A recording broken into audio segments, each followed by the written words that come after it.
कथा कहानी गीत चैनल में आपका स्वागत है। शनि महाराज की कथा। एक राजा था। उसके राज्य में यह घोषणा रखी गई कि दूर दूर से सौदागर बाजार में माल बेचने आए तो जिस सौदागर का माल नहीं बकेगा उसे राजा स्वयं खरीदेगा।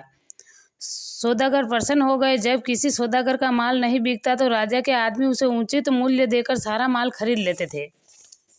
एक दिन की बात है। एक लोहार सोने की शनिदेव की मूर्ति बनाकर लाया। शनि की मूर्ति का कोई खरीदार नहीं आया। संध्या समय राजा के कर्मचारी आए, मूर्ति को राजा के पास लाए। राजा ने उसे आदर से रख लिया। शनिदेव के घर में आ जाने से राजा के सब देवी देवता नाराज हो गए।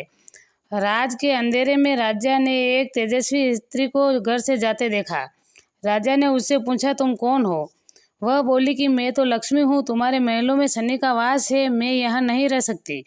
राजा ने उसे नहीं रोका। कुछ समय बाद एक देव पुरुष भी घर से जाते देखा। उसने भी राजा से पूछा कि तुम कौन हो? वह बोला कि मैं वैभव हूँ, सदा लक्ष्मी के साथ रहता हूँ, जब लक्ष्मी नहीं है तो मैं भी नहीं रह सकता। वो भी चला गया। राजा ने उसे भी नहीं रोका।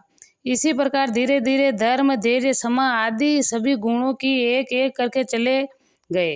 राजा ने किसी को भी रुकने का आग्रह नहीं किया। अंत में जब सत्य जाने लगा तब राजा ने पूछने पर कहा कि जहाँ लक्ष्मी, वैभव, धर्म, धैर्य, क्षमा आदि का वास नहीं है, मैं भी वहाँ एक क्षण नहीं रुक सकता। तो राजा सत्य के पैर गिर पड़े और महाराज, आप कैसे जा सकते हो? आपके बल पर तो मैंने लक्ष्मी, वैभव, धैर्य, धर्म आदि का तिरस्कार किया है। आपको नहीं छोड़ूंगा। राजा का इतना आग्रह देखकर सत्य रुक गया। महल के बाहर सभी सत्य की राह देख रहे थे। उसे न आता देखकर धर्म बोला, मैं सत्य के बिना नहीं टिक सकता, मैं वापस जाता हूँ।